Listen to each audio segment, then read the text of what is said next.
Hello friends, स्वागत है आप सभी का हमारे इस यूट्यूब चैनल मेजर टारगेट पर। तो फ्रेंड्स, आज हम लोग लेके हैं क्लास 10 के विज्ञान में हम लोग देखने वाले हैं भौतिकी में फिजिक्स का गेस क्वेश्चंस, जो आपका फाइनल एग्जाम का फाइनल रिवीजन वीडियो है।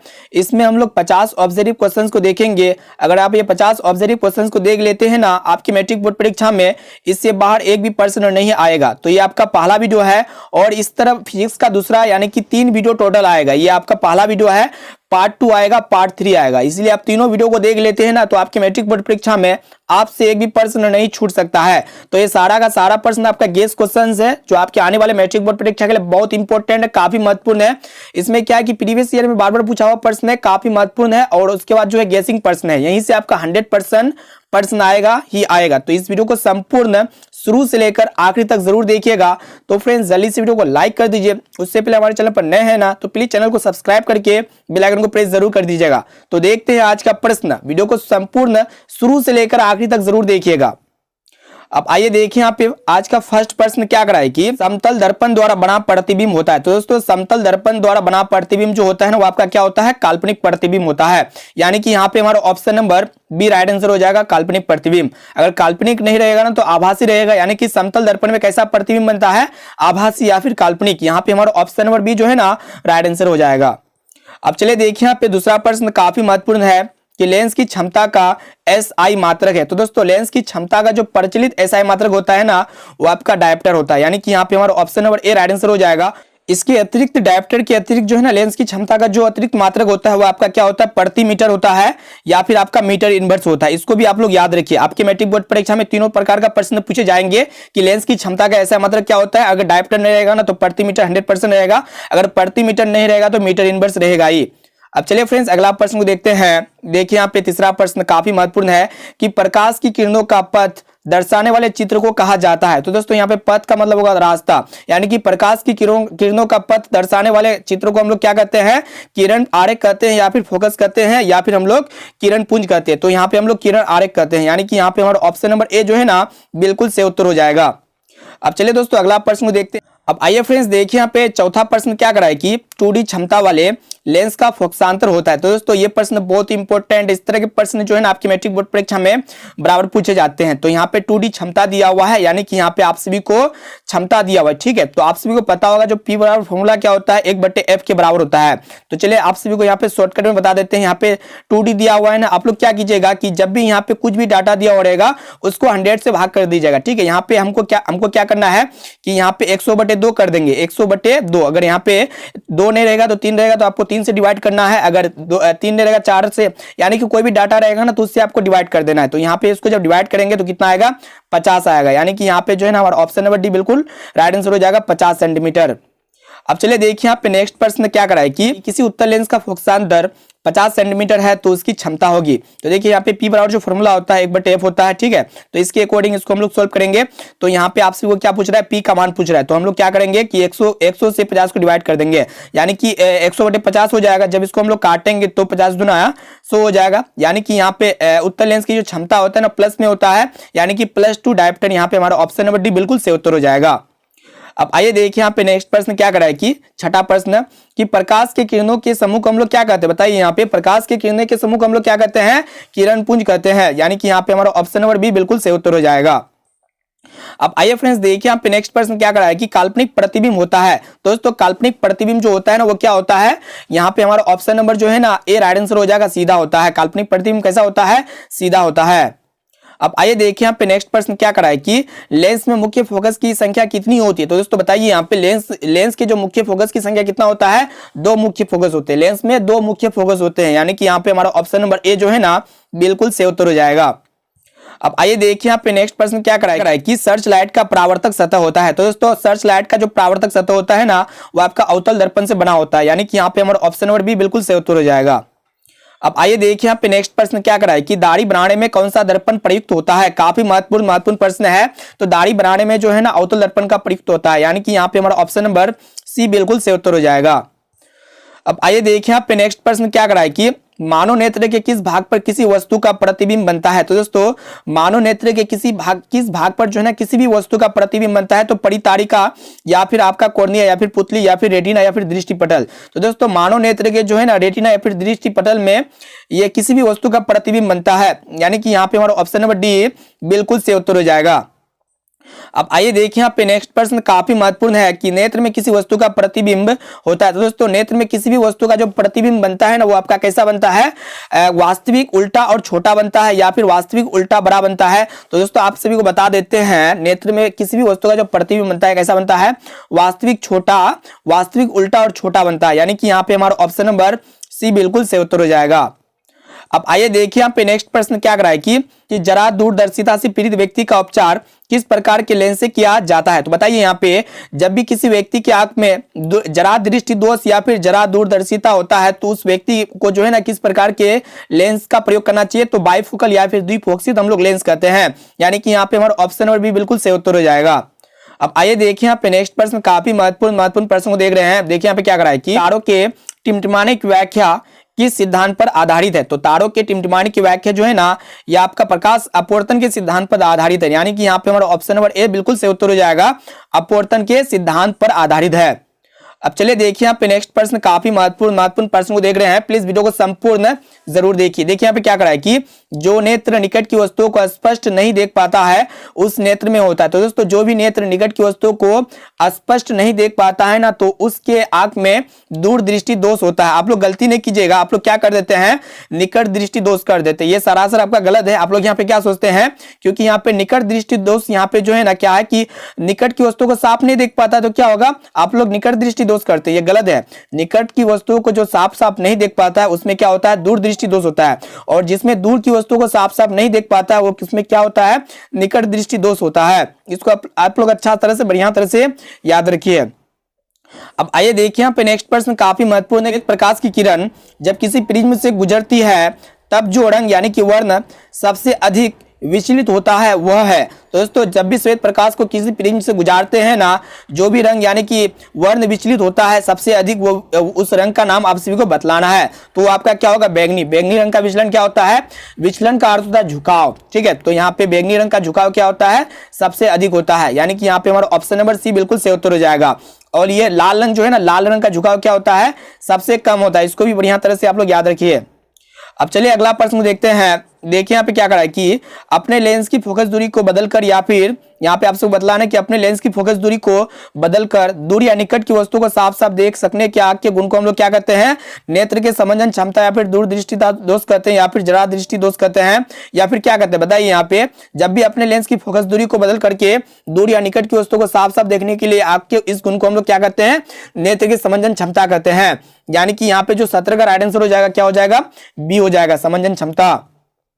अब आइए फ्रेंड्स देखिए यहाँ पे नेक्स्ट प्रश्न काफी महत्वपूर्ण है कि नेत्र लेंस की फोकस दूरी अधिक हो जाने से कौन सा दृष्टि दोष होता है। जब भी नेत्र लेंस की फोकस दूरी अधिक हो जाता है ना तो नेत्र में जो दोष होता है वो आपका क्या होता है, दूर दृष्टि दोष होता है, यानी कि यहाँ पे हमारा ऑप्शन नंबर बी बिल्कुल सही उत्तर हो जाएगा। अब आइए देखिए यहाँ पे नेक्स्ट प्रश्न काफी महत्वपूर्ण प्रश्न देख रहे हैं कि एक स्वस्थ मानव के लिए निकट तथा दूर बिंदु क्रमशः होते हैं। तो दोस्तों एक स्वस्थ मानव के लिए जो निकट बिंदु होते हैं ना 25 सेंटीमीटर होते हैं और दूर बिंदु जो होते हैं अनंत होते हैं, यानी कि यहाँ पे हमारा ऑप्शन नंबर डी बिल्कुल सही उत्तर हो जाएगा।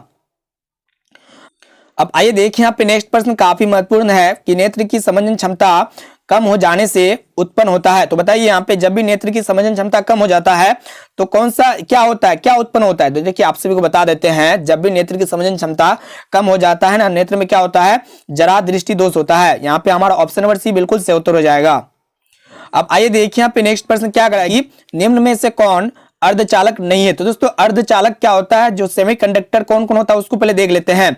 ये सिलिकॉन एक प्रकार का सेमीकंडक्टर है यानी कि अर्धचालक है, जर्मेनियम भी सेमीकंडक्टर है यानी कि अर्धचालक है, और ये पारा जो है ना अर्धचालक नहीं है। अब चलिए अगला प्रश्न देखते हैं। देखिए यहाँ पे क्या करा है कि वोल्ट प्रति एम्पियर प्रदर्शित करता है। तो बताइए यहाँ पे वोल्ट प्रति एम्पियर जो प्रदर्शित करता है ना, किसको प्रदर्शित करता है, ओम को, यानी कि यहाँ पे हमारा option number C right answer हो जाएगा, ओम। अब चलिए देखिए यहाँ पे नेक्स्ट प्रश्न क्या करा है कि विद्युत प्रतिरोध का मात्रक है। तो दोस्तों बताइए यहाँ पे विद्युत प्रतिरोध का जो मात्रक होता है ना क्या होता है, ओम होता है, यानी कि यहाँ पे हमारा ऑप्शन नंबर सी बिल्कुल सही उत्तर हो जाएगा। अब आइए देखिए यहाँ पे नेक्स्ट प्रश्न क्या करा है कि विद्युत धारा का मात्रक होता है। तो दोस्तों विद्युत धारा का जो मात्रक होता है क्या होता है, एम्पियर होता है। यानी कि इलेक्ट्रिक करंट का जो एसआई यूनिट होता है क्या होता है, एम्पियर होता है। यहाँ पे हमारा ऑप्शन नंबर डी बिल्कुल सही उत्तर हो जाएगा। अब चलिए देखिए यहाँ पे नेक्स्ट प्रश्न क्या कराए कि यहाँ पे आपसे को बतलाना है कि 1 ओम 2 ओम और 3 ओम को जो है ना आप सभी को 3 प्रतिरोध को जब श्रेणी क्रम में जोड़ेंगे तो जो समतुल्य प्रतिरोध होगा ना वो किसके बराबर होगा। तो देखिए यहाँ पे जब भी आप सभी को पूछे कि श्रेणी क्रम जोड़ने के लिए प्रतिरोधों को आप लोग कैसे जोड़िएगा, इसको डायरेक्ट जोड़ दीजिएगा। यानी कि यहाँ पे 1 ओम है पहले है, उसके बाद 2 ओम है, उसके बाद 3 ओम है। तो इसको जब डायरेक्ट हम जोड़ेंगे तो 3 2 5 और 6 हो जाएगा। यानी कि हमारे यहाँ पे राइट आंसर हो जाएगा ऑप्शन नंबर डी 6 ओम। यहाँ पे श्रेणी क्रम में जब भी जोड़िएगा ना तो फॉर्मूला क्या होता है, आर बराबर R1 plus R2 plus and dot dot dot. तो इसी फॉर्मूला के अकॉर्डिंग इसको आप सभी को सोल्व करना है। अब चलिए अगला प्रश्न देखते हैं। देखिए यहाँ पे नेक्स्ट प्रश्न क्या करा है कि विभवांतर का ऐसा मात्रक क्या होता है। तो बताइए यहाँ पे विभवांतर जो होता है ना, विभवांतर का ऐसा मात्रक क्या होता है, वोल्ट होता है। यानी कि यहाँ पे हमारा ऑप्शन नंबर डी बिल्कुल सही उत्तर हो जाएगा, वोल्ट। अब चलिए देखिए यहाँ पे नेक्स्ट प्रश्न क्या करा है कि विभव का मात्रक, ये भी प्रश्न काफी महत्वपूर्ण है, बहुत इंपॉर्टेंट प्रश्न को देख रहे हैं। तो देखिए यहाँ पे विभव का जो मात्रक होता है ना क्या होता है, वोल्ट होता है। यानी कि यहाँ पे हमारा ऑप्शन नंबर बी बिल्कुल सही उत्तर हो जाएगा। अब आइए फ्रेंड्स देखिए यहाँ पे नेक्स्ट प्रश्न काफी महत्वपूर्ण है कि 100 वाट 220 वोल्ट के विद्युत बल्ब के तंतु का प्रतिरोध क्या होगा। काफी महत्वपूर्ण है। तो यहाँ पे P दिया हुआ है और V का मान दिया हुआ है। तो आप सभी को R का मान पूछ रहा है, यानी कि प्रतिरोध पूछ रहा है। तो देखिए प्रतिरोध यानी कि R बराबर जो फॉर्मूला होता है V² अपॉन P होता है। इसके अकॉर्डिंग इसको हम लोग सोल्व करेंगे। तो यहाँ पे देखिए V का मान देखिए यहाँ पे 220 वोल्ट है। तो यहाँ पे 220 वोल्ट को 2 बार गुणा करेंगे क्योंकि स्क्वायर है ना। जब 220 को 220 से गुणा करेंगे बट्टे आप सभी को करना है। P का मान देखिए 100 वाट है। तो यहाँ पे क्या होगा कि 2 जीरो से 2 जीरो कैंसिल हो जाएगा और यहाँ पे बचेगा आपका 22 गुना 22। तो देखिए जब 22 को 22 से गुणा कीजिएगा ना तो कितना आएगा, 484 ओम आएगा। यानी कि यहाँ पे हमारा ऑप्शन नंबर बी बिल्कुल सही उत्तर हो जाएगा।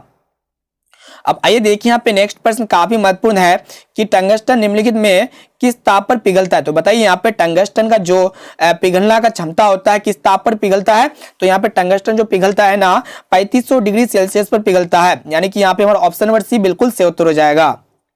अब आइए फ्रेंड्स देखिए यहाँ पे नेक्स्ट प्रश्न क्या करा है कि विद्युत शक्ति का मात्रक है। तो बताइए विद्युत शक्ति का जो मात्रक होता है ना वो आपका क्या होता है, वाट होता है। यहाँ पे हमारा ऑप्शन नंबर डी बिल्कुल सही उत्तर हो जाएगा। तो दोस्तों अभी तक वीडियो को लाइक नहीं की ना तो प्लीज वीडियो को लाइक जरूर कर दीजिएगा और लास्ट में आप हमें बताना है कि इनमें से आपको कितना प्रश्न पहले से याद था। अब चलिए अगला प्रश्न देखते हैं। देखिए यहाँ पे क्या करा है कि डायनेमो से किस प्रकार की धारा प्राप्त होती है। तो दोस्तों काफी महत्वपूर्ण प्रश्न है। तो देखिए डायनेमो जो होता है ना उसमें आपका दिष्ट धारा और प्रत्यावर्ती धारा दोनों प्रकार का धारा प्राप्त होती है। यानी कि यहाँ पे हमारा ऑप्शन नंबर सी बिल्कुल सही उत्तर हो जाएगा, दोनों धाराएं।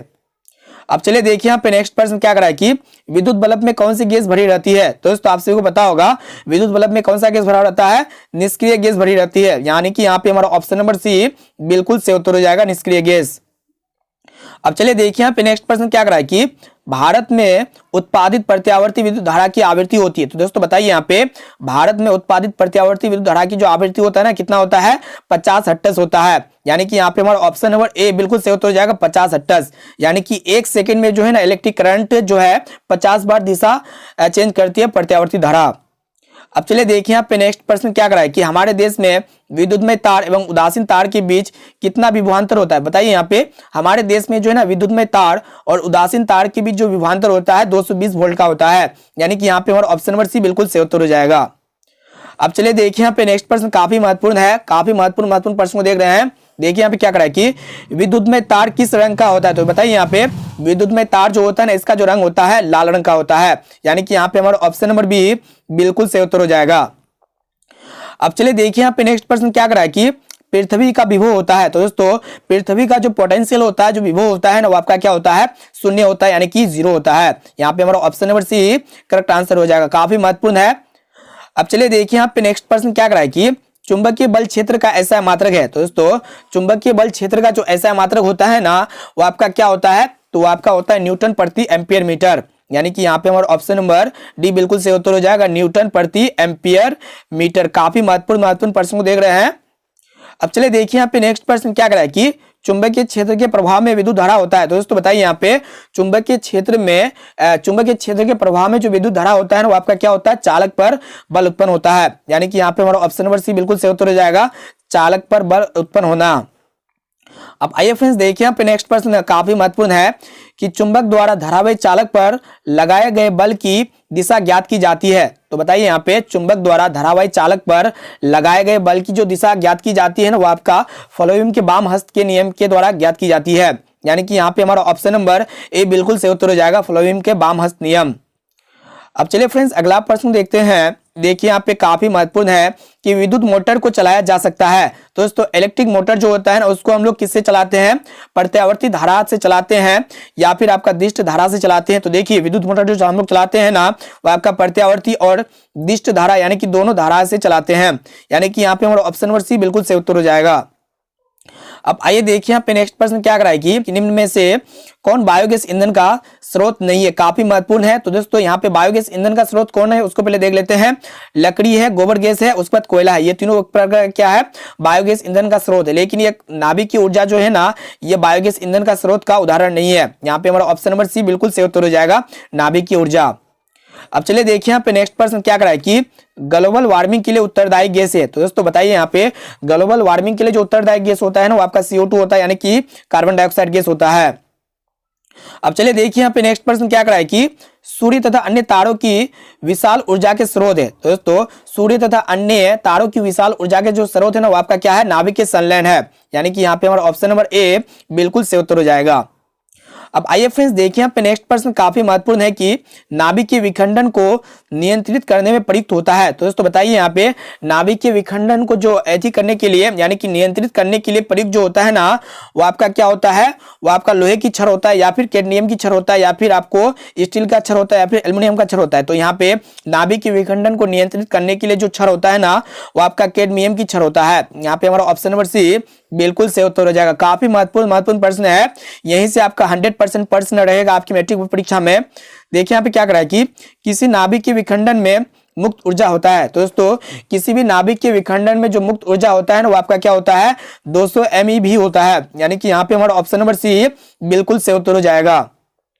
अब आइए फ्रेंड्स देखिए यहाँ पे नेक्स्ट प्रश्न काफी महत्वपूर्ण है, ध्यानपूर्वक देखिएगा कि ऊर्जा का सबसे अधिक प्रत्यक्ष एवं विशाल स्रोत क्या है? दोस्तों बताइए यहाँ पे ऊर्जा का जो सबसे अधिक प्रत्यक्ष एवं विशाल स्रोत है ना, वो आपका क्या है? सूर्य है। सूर्य है तो सब कुछ है।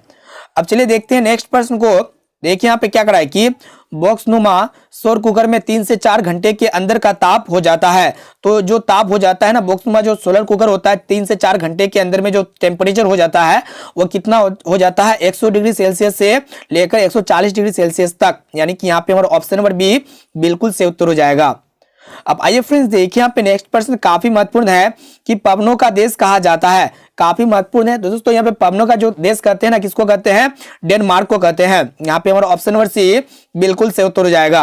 अब आइए देखिए यहाँ पे नेक्स्ट प्रश्न क्या कराए कि पवन विद्युत जनित्र में पवन की चाल कम से कम कितनी होनी चाहिए? तो बताइए यहाँ पे पवन विद्युत जनित्र जो होता है ना, उसमें जो पवन की चाल होना चाहिए, स्पीड जो होना चाहिए, कितना होना चाहिए? तो 15 किलोमीटर प्रति आवर। यानी कि यहाँ पे हमारा ऑप्शन नंबर ए बिल्कुल सही उत्तर हो जाएगा।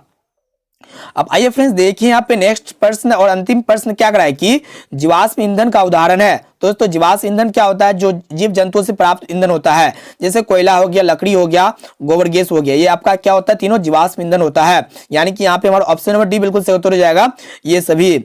अब चलिए आज का होमवर्क क्वेश्चन को देख लेते हैं। देखिए यहाँ पे आज का होमवर्क प्रश्न क्या है कि इनमें से कौन प्राकृतिक आपदा नहीं है? दोस्तों यहाँ पे आपसे वो बतलाना है कि कौन जो है प्राकृतिक आपदा नहीं है, सुनामी या फिर बाढ़ या फिर आतंकवाद या फिर आपका भूकंप। तो इसका जो है जवाब आप सभी को कमेंट बॉक्स में कमेंट करना होगा। ये आपका होमवर्क प्रश्न है, तो जल्दी से जाइए कमेंट कीजिए। तो यहाँ पे कौन जो है प्राकृतिक आपदा नहीं है, और लास्ट में आप लोग हमें बताना कि इनमें से आपको कितना प्रश्न जो है ना पहले से याद था। यानी कि आप लोग बताइए यहाँ पे कि आप लोगों को कितना प्रश्न पहले से मालूम था। तो तभी तो वीडियो को लाइक नहीं किए ना, तो प्लीज वीडियो को लाइक जरूर कर दीजिएगा, और इस चैनल पर नए तो चैनल को सब्सक्राइब करके बेल आइकन को प्रेस करके ऑल पर जरूर सेलेक्ट कर लीजिएगा, और इस वीडियो को अपने दोस्तों में जरूर शेयर कीजिए। जितना भी आपका व्हाट्सएप ग्रुप है, फेसबुक ग्रुप है, सारे ग्रुप में जो है ना इस वीडियो को चारों तरफ फैला दीजिए, ताकि सभी स्टूडेंट्स का जो है ना मार्क्स मैट्रिक में कम समय में कम अच्छा नंबर आ जाए। तो दोस्तों आज के लिए इतना ही, फिर मिलते हैं जल्द ही अगले वीडियो।